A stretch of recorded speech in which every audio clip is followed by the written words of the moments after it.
Eu tenho aqui ao meu lado o professor da UFRN, cientista social e doutor em educação pela Unicamp, o professor José Wellington Germano, e a gente vai conversar um pouquinho sobre o tema educação em tempos de exceção. José Wellington, muito obrigado por ter vindo. É um prazer estar aqui, falar sobre esse tema tão importante e atual como é a educação em tempos de exceção. Professor, eu quero saber do senhor o seguinte: o que caracteriza uma ruptura democrática, tempos de exceção, né? Se viver em tempos de exceção dentro de uma aparente normalidade democrática e se o Brasil está passando por isso? Sim, sem nenhuma dúvida. Quando eu me refiro a estado de exceção, eu estou me referindo a estados autoritários ou ditatoriais. E eles assumem diferentes formatos. Seja regimes ditatoriais ou totalitários, como foram o regime nazista, fascista na Itália e na Alemanha, como as ditaduras militares da América Latina. São estados de exceção. Como também existe estado de exceção no interior de estados pretensamente democráticos. Não é? O que está acontecendo no Brasil. Não é? O que é que caracteriza em síntese o estado de exceção? São os ataques aos direitos sociais. Isso pode acontecer de forma generalizada, como aconteceu na Alemanha, na Itália e durante os regimes militares da América Latina, como tem acontecido ultimamente no Brasil e em outros lugares, não é? Na qual os golpes de Estado são golpes que são deflagrados seguindo regras procedimentais, seguindo regras... Segue todo o rito que todo é chamado um procedimento... vítima, não de golpe, né? Não tem a participação direta de Exatamente. militares. E são um estado de exceções por conta disso, porque são ataques à democracia. Se são ataques aos direitos sociais, são ataques à democracia. Se são ataques à democracia, significa exceção. Isso aconteceu também medidas tomadas pelo governo Bush durante os ataques às torres de Nova York em 2001. Quer dizer, uma série de direitos e garantias individuais foram suspensas. Uma das primeiras medidas de Hitler na Itália, na Alemanha, com o Reich, foi suspender toda a parte da Constituição de Weimar que dizia respeito aos direitos e garantias individuais e coletivas. Então, o que está acontecendo no Brasil, se você prestar bem atenção, Deno, é isso, não é? Uma série de ataques, desde o golpe de 2016, que vem ocorrendo sistematicamente. Mantida a Constituição permanece, mas ela está sendo golpeada. Veja só, a PEC, a chamada PEC da morte que congelou os gastos, ela foi colocada na Constituição. Isso não existe em lugar nenhum do mundo. Congelando os dados, isso vai repercutir nas políticas sociais, nas políticas de saúde, de educação, de habitação, etc. Em seguida vem a reforma trabalhista, liquidando direitos trabalhistas. Por que é exceção? Porque aquilo que é norma jurídica passa a ser o seu contrário, não é? Não há uma ditadura no sentido de algum golpe de Estado, militares assumindo o poder mediante o uso da força armada, mas veja só, esses ataques todos, a chamada PEC da morte, o ataque aos direitos trabalhistas, a reformulação completa da CLT, tornando os trabalhadores vulneráveis, descartáveis, não é? Isso são ataques aos direitos sociais, aos direitos humanos, não é? E isso significa que nós estamos num estado de exceção, fora a atuação da Lava Jato, não é? Todo esse tempo, não é? Usando de procedimentos para criminalizar adversários. O caso do presidente Lula é exemplar a esse respeito, né? Ele que foi alijado do processo eleitoral do ano passado. Eleitoral do ano passado. Uma das coisas, uma das medidas que Bush tomou por ocasião das torres de Nova York é a detenção indeterminada de sujeitos passíveis de serem suspeitos, não, sobretudo migrantes. A detenção indeterminada. Se você prestar atenção para os motivos pelos quais Lula foi condenado, foram fatos indeterminados, não há prova. Isto é exceção, isto é autoritarismo, não é? Então, nós estamos vivendo no Brasil nesse contexto. E esse quadro se acentuou com a eleição de Bolsonaro. Então, com a eleição de Bolsonaro, então, vem um quadro de devastação social e humana sem precedentes. Ele está fazendo coisas que nem a ditadura militar fez, do ponto de vista do ataque aos direitos sociais. Veja só, a proposta de reforma da Previdência é um escândalo que está sendo proposto em termos de erosão dos direitos, mas não somente isso, além da capitalização que ele está propondo, regime, né? É tirar da Constituição.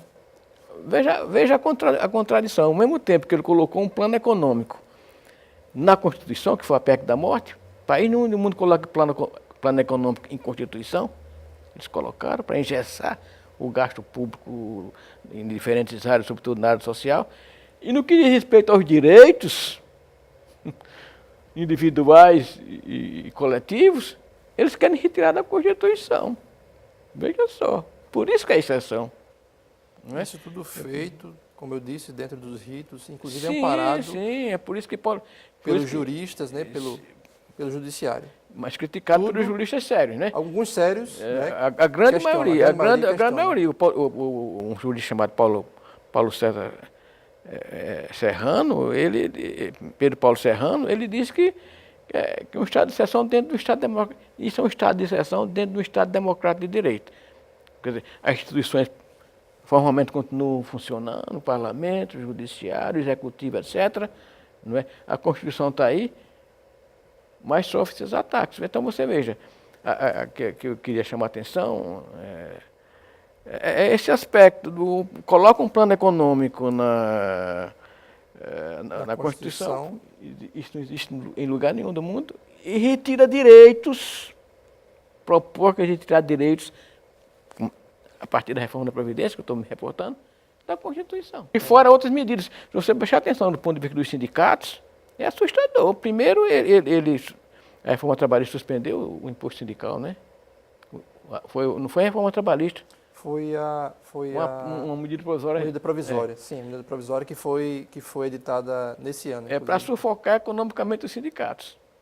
Primeiro, a abolição... É uma forma de sufocar a luta, de sufocar quem questiona, quem luta pela classe trabalhadora. Exatamente. Agora, deixa eu só fazer outro aspecto. E pior ainda do que isso aí, igual ainda para aniquilar a força do movimento sindical, do movimento coletivo e do movimento social, e isso é também atacar direitos, proibir que seja descontado a contribuição em contra-cheque. É uma forma de dificultar, né, de burocratizar esse processo e fazer justamente isso, de enfraquecer os sindicatos, exatamente. as centrais. E nesse sentido eu queria colocar mais Está dentro do estado de exceção, como sim, sem dúvida nenhuma, é outra coisa. A eliminação dos conselhos representativos.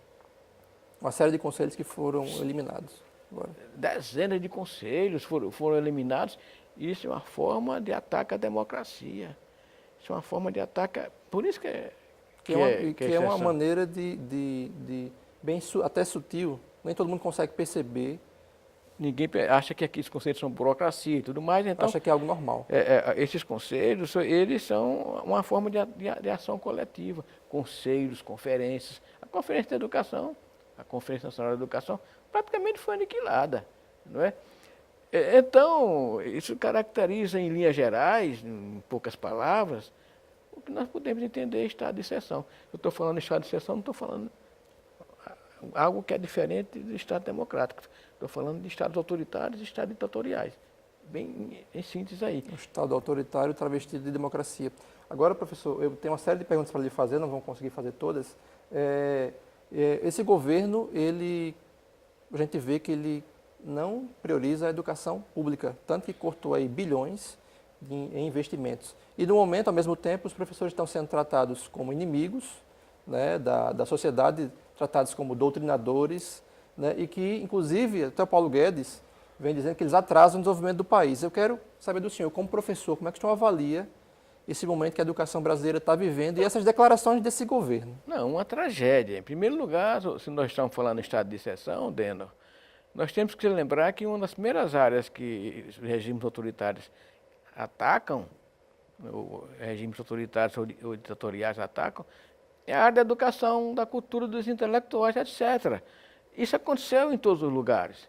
Aconteceu na Alemanha, de Hitler, com milhares de queimas de livros em praça pública por Goebbels. Aconteceu no Chile, com o regime de Pinochet, na qual até o Dom Quixote de La Mancha foi banido, um caso da literatura nacional, da literatura mundial. Aconteceu no Brasil durante o regime militar, não é?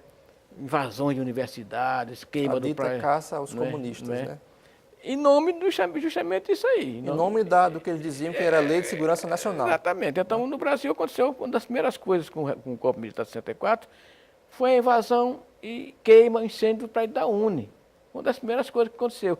Invasões à universidade, prisões de grandes educadores como Paulo Freire, como Darcy Ribeiro, como Florestan Fernandes, como Anísio Teixeira, não é?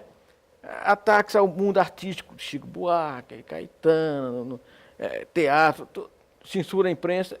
Uma das primeiras coisas que acontece nos regimes ditatoritários e de exceção é o ataque à educação, à cultura, porque é uma forma de pensamento. No Brasil, com o golpe de 1916, 2016,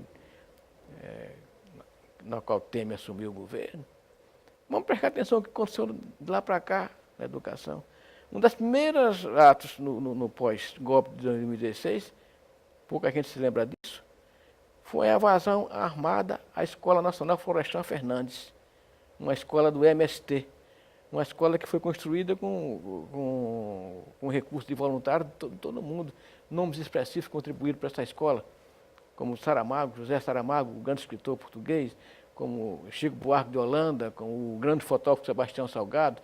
Uma escola que recebe descendentes de professores do mundo todo, não é? Foi uma das primeiras ações que ocorreram no pós-golpe. E o ministro da Educação, Mendonça Filho, né? na ocasião, um cara da extrema-direita, e ele recebeu simbolicamente, uma das primeiras audiências foi com um ator pornô, quer dizer, na terra de Paulo Freire sendo massacrado. Patrão da educação brasileira, que inclusive hoje vem sendo massacrado. Um educador conhecido mundialmente, um dos grandes pensadores, etc. Então, uma das primeiras coisas foi isso aí.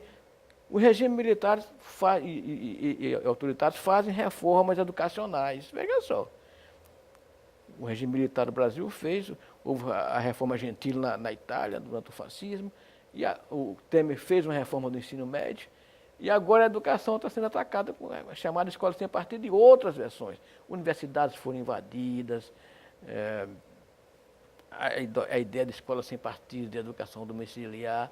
A gente tem agora também o ministro da Educação que disse que vai diminuir os investimentos nos cursos de Sociologia e Filosofia. Pronto. Isso é uma forma de... Sim, claro. De barrar o pensamento. Isso aí, né? A grande pergunta... A pluralidade, né, de ideias. Exatamente. Agora, a grande pergunta, Deno, por que isso acontece? Essa que é a chave. Eu quero dizer que, em síntese, nos regimes de exceção, nos regimes autoritários, nos regimes ditatoriais, toda essa área cultural, a área do pensamento, ela é atacada, não é? Por que isso acontece? Vou recorrer aqui a uma grande pensadora, que é Hannah Arendt, que estudou Banalidade do Mal, né, durante o totalitarismo nazista. Né? Isso é uma tentativa de interditar o trabalho do pensamento crítico. Tá certo? Essas ações no campo da educação, no campo da cultura, etc., vista interditar o trabalho do pensamento. O que é o trabalho? O que é o pensamento para Hannah Arendt, que se aplica muito bem, que nós chamamos bem do Brasil? Aqui também teve universidades invadidas, reitores que foram levados ao suicídio, professores que já foram presos, universitários há pouco tempo, né? Invasões às escolas ocupadas por estudantes, tudo isso aconteceu nesse período. Não é? Então, se trata de... O que é o trabalho, então? Se trata de interditar o trabalho do pensamento. O que é o trabalho do pensamento? Para Hannah Arendt, é a possibilidade do indivíduo discernir, fazer julgamentos morais. Saber, por exemplo, ter a capacidade de conhecer o processo que conduziram a desastres, né, a barbárie, o que foi que conduziu ao nazismo, ao fascismo? O não pensar. Não é? O não pensar. A compreensão dos processos históricos que conduziram a esses desastres, a essa barbárie, é importante para prevenir que eles se repitam. Não é? E, por sinal, um outro grande pensador alemão, Adorno, tem um texto que eu acho emblemático, chamado A Educação Após Auschwitz. Auschwitz é um campo de concentração. Ele diz para que Auschwitz não se repita, é o primeiro objetivo, deve ser o primeiro objetivo, a causa maior da educação. Fazer com que a barbárie, Auschwitz, os campos de concentração não voltem. Esse deve ser um papel da educação. E isso significa dizer, fazer com que o processo educacional faça com que as pessoas tenham capacidade de discernir sobre os processos de história que conduziram a isso. Isso que se chama educação política. Não é? Então, sintetizando, esses ataques à educação, à cultura, às universidades, ao pensamento, às artes, é uma tentativa de interditar o trabalho de pensamento, e interditar o trabalho de pensamento é evitar que as pessoas tenham possibilidade de fazer juízos morais, de saber escolher o que é belo, o que é bom, não é? O que é digno de ser apreciado, de ser preservado, ou não. Né? Professor, eu vou ter que encerrar, mas antes eu quero fazer uma última pergunta. Como eu falei, eu tenho uma série de perguntas para lhe fazer, mas não vai dar tempo. Eu queria saber o que é que os professores, as professoras que estão sendo atacados nesse momento, o que é que elas podem fazer, como agir nesse momento tão difícil, como o senhor falou, desse tempo de exceção, de interdição do pensamento, de ataques aos direitos previdenciários, trabalhistas, enfim, uma série de coisas, tanta coisa acontece ao mesmo tempo que não tem como a gente elencar aqui. Olha, grandes nomes, grandes mestres do pensamento e da ciência, eles se debruçaram sobre a educação, a cultura nesses tempos. Einstein foi um deles.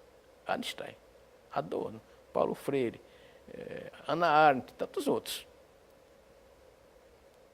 É preciso resistir à barbárie. Os professores têm que resistir para prevenir a barbárie. E têm que se organizar para agir coletivamente.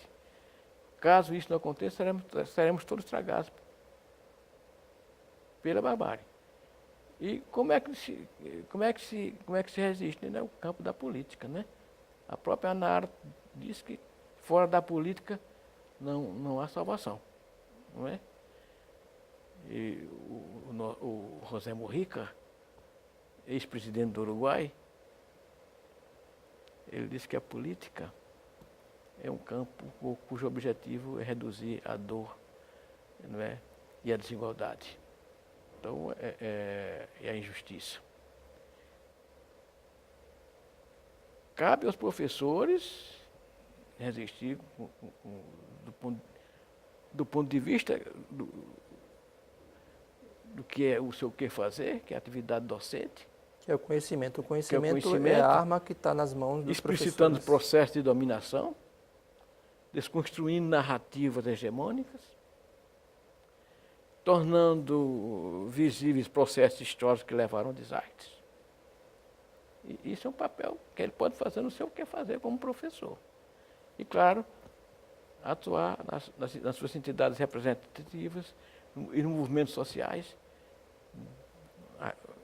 fortalecendo o espaço público, que esse é um dos objetivos do estado de exceção, aniquilar o espaço público. Por aí você vê, a onda de privatização é isso, é aniquilar o espaço público.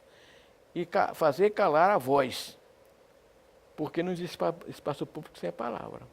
Não existe ação sem palavra, não existe ação política sem a palavra. Por isso a palavra é perseguida. Cabe aos professores resistir, tanto do ponto de vista do seu que fazer, cotidiano, como do ponto de vista do fortalecimento das suas instituições representativas, de movimentos sociais, e isso significa fortalecer o espaço público sem o qual todos nós naufragaremos. Professor, muito obrigado por ter vindo, foi um prazer. Muito obrigado, agradeço a atenção e estou disponível para qualquer outro esclarecimento, em outro momento, em outra ocasião. É um prazer poder discutir essas ideias de forma mais ampla, mais pública.